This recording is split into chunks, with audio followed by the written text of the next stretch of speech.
தேனி பழனிச்செட்டிப்பட்டி இளைஞர்கள். மதுரை கலை பண்பாட்டுத்துறை மற்றும் மண்டல கலை பண்பாட்டு மையம் சார்பாக தேனி மாவட்டத்தில் இளைஞர்களுக்கான கலை போட்டிகள் கடந்த வருடம் 28/10/2023 நடத்தப்பட்டது.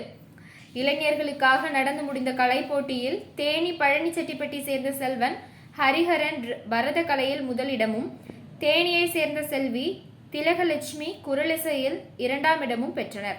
அவருக்கு தேனி மாவட்ட ஆட்சியர் RV ஷஜீவனா சால்வை அணிவித்து பாராட்டு சான்றிதழ் மற்றும் காசோலைகள் வழங்கினார்.